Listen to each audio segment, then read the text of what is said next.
Hi friends, मी श्वेता. तर आज आपण पाहणार आहोत चटपटीत मसालेदार फुटाणे.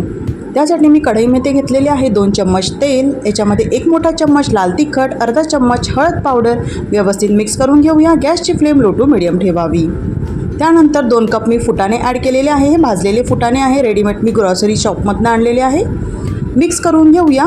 मेजरमेंटनुसार हे 2 कप घेतलेले आहे. त्यानुसारच मी लाल तिखट 1 मोठा चम्मच घेतलेला आहे. व्यवस्थित मिक्स करून घेऊया. तुम्ही अजून पण माझ्या चॅनलला सबस्क्राईब केलं नसेल तर प्लीज चॅनलला सबस्क्राईब करा. रेसिपीज आवडत असतील तर व्हिडिओला लाईक, शेअर, कमेंट करायला विसरू नका. चवीनुसार मीठ ॲड केलेलं आहे. अर्धा चम्मच पांढरं मीठ आणि 1 मोठा चम्मच काळं मीठ ॲड केलेलं आहे. काळ्या मिठाने चण्यांना खूप छान अशी टेस्ट येते. चणी किंवा फुटाणे व्यवस्थित मिक्स करून घेऊया. त्यानंतर आपण घालूया चिमूटभर हिंग.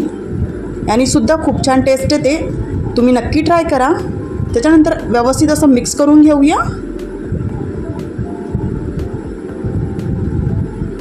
हे चणे किंवा फुटाणे तुम्ही एअरटाईट कंटेनरमध्ये ठेवून स्टोअर करून ठेवू शकता. त्यानंतर आपण 1 चम्मच चाट मसाला यूज करूया. जर तुमच्याकडे चाट मसाला नसेल तर तुम्ही आमचूर पावडरसुद्धा टाकू शकता. मी 1 मोठा चम्मच चाट मसाला टाकलेला आहे. व्यवस्थित मिक्स करून घेऊया. आणि आपले चटपटीत मसाला फुटाणा तयार झालेले आहे. तुम्ही रेसिपी नक्की ट्राय करा आणि आवडल्यास लाईक, शेअर, कमेंट करायला विसरू नका. पुन्हा भेटूया नवीन रेसिपीसोबत. तोपर्यंत बाय बाय.